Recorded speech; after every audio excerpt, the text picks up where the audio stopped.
अस्सलामुअलैकुम वरहमतुल्लाहि वबरकातुहू। आज हम कुरान पाक की रोशनी में शैतान के बारे में तफसील से समझेंगे। कुरान पाक में शैतान का जिक्र एक खुला दुश्मन के तौर पर किया गया है और इस वीडियो में उसके असल मकसद और इंसानों को गुमराह करने के तरीकों पर बात करेंगे। और सबसे अहम बात हम ये जानेंगे कि शैतान के धोखे से कैसे बचा जा सकता है।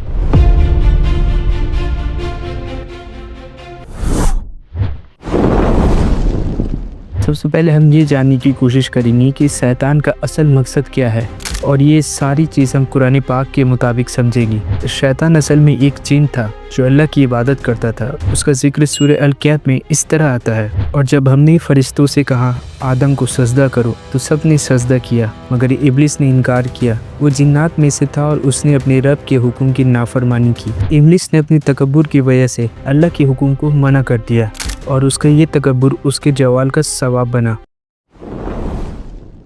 शैतान का तकब्बुर कुरान में मुख्तलिफ जगहों पर डिस्कस किया गया है, जैसे कि सूरह साद में अल्लाह पाक फरमाते हैं, और जब हमने फरिश्तों से कहा आदम को सजदा करो तो इब्लिस के सिवा सब ने सजदा किया। उसने तकब्बुर किया और वो काफिरों में से हो गया। इब्लिस ने कहा कि मैं इससे बेहतर हूँ, आपने मुझे आग से पैदा किया है और इसको मिट्टी से, और ये तकब्बुर उसका अजाब का सबब बना। शैतान का असल मकसद इंसानों को गुमराह करना है, जैसे कि कुरान पाक में कहा गया है। इब्लिस ने कहा कि जिस तरह तूने मुझे गुमराह किया मैं भी उनके लिए तेरी सीधी राह पर बैठूंगा, फिर मैं उनके सामने से, उनके पीछे से, उनके दाएं और बाएं से आऊंगा और तू इनमें अक्सर को शुक्रगुजार ना पाएगा। शैतान इंसानों के लिए हर जगह से गुमराही का रास्ता ढूंढ लेता है ताकि वो अल्लाह का शुक्र अदा ना कर सके। अल्लाह पाक कुरान पाक में बार बार इंसानों को आगाह करते हैं कि शैतान उनका खुला दुश्मन है, जैसे कि सूरह यासीन में अल्लाह पाक फरमाते हैं, क्या मैंने तुमसे अहद नहीं लिया था ए औलाद आदम कि तुम शैतान की इबादत ना करो, बेशक वो तुम्हारा खुला दुश्मन है। अल्लाह पाक कुरान पाक के जरिए हमें बार बार ये समझाते हैं कि हमें शैतान की राह पर नहीं चलनी चाहिए और एक अल्लाह की इबादत करनी चाहिए और हमेशा अल्लाह का शुक्र अदा करनी चाहिए। शैतान का सबसे बड़ा हथियार इंसानों के दिलों में वसवसे डालना है। इसका जिक्र सूरह अन-नास में कुछ इस तरह होता है, जो वसवसा डालता है लोगों के दिलों में, चाहे वह जिनों में से हो या इंसानों में से। इस आयत से हमें ये समझ में आता है कि शैतान के वसवसे से बचने के लिए इंसानों को हमेशा अल्लाह की याद और उनके जिक्र करते रहना चाहिए।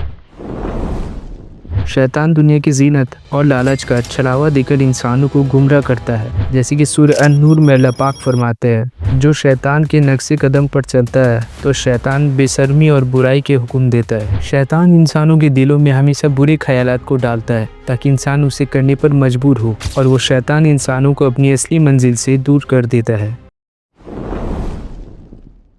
क़यामत के दिन शैतान खुद मान लेगा कि उसका वादा एक धोखा था, जैसे कि सूरह इब्राहिम में लिखा है, और शैतान कहेगा जब फैसला हो चुका होगा, अल्लाह ने तुमसे सच्चा वादा किया था और मैंने तुमसे वादा किया था, फिर मैंने उसके खिलाफ किया। मेरा तुम पर कोई जोर नहीं था सिवाय इसके कि मैं तुम्हें बुलाया और तुमने मेरी बात मान ली। ये आयत से हमें ये समझ में आता है कि शैतान क़यामत के दिन अपनी गलती हम पर डाल देगा, कहेगा कि मैंने तुम पर कोई जोर ही नहीं किया था, मैंने सिर्फ तुम्हारे दिलों में वसवसे डाले, बाकी काम तुम किए, और वो इंसानों को ही जिम्मेदार ठहराएगा।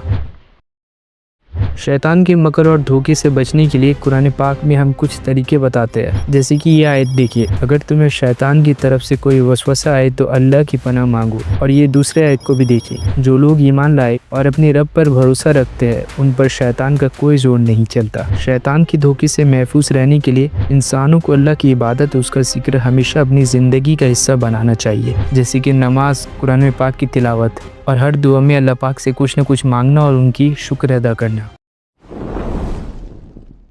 शैतान इंसानों के दिलों में दुनिया की मोहब्बत और लालच भर कर उन्हें आखिरत से गाफिल कर देता है, जैसे कि अल्लाह पाक कुरान पाक में फरमाते हैं, शैतान तुम्हें फ़क्र से डराता है और तुम्हें फहश का हुक्म देता है और अल्लाह तुम्हें अपनी माग़फ़िरत और फजल का वादा देता है। शैतान इंसानों के दिल में ये डर डाल देता है कि अगर वो अल्लाह के रास्ते में खर्च करेगा या नेक अमल करेगा तो वो दुनिया में नुकसान उठा लेंगे, लेकिन अल्लाह का वादा सच है और शैतान का वादा सिर्फ धोखा।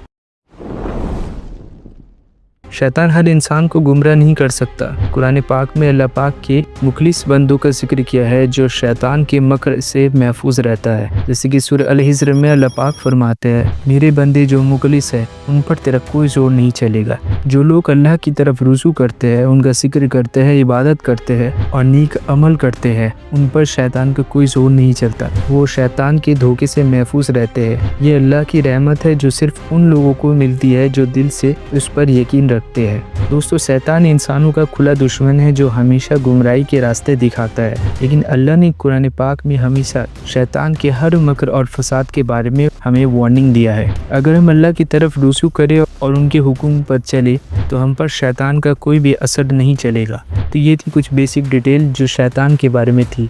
अगर आपको ये वीडियो पसंद आया तो वीडियो को लाइक कर दे, चैनल को सब्सक्राइब करके बेल आइकन प्रेस कर दे। मिलते हैं नेक्स्ट वीडियो में, तब तक के लिए अल्लाह हाफिज़।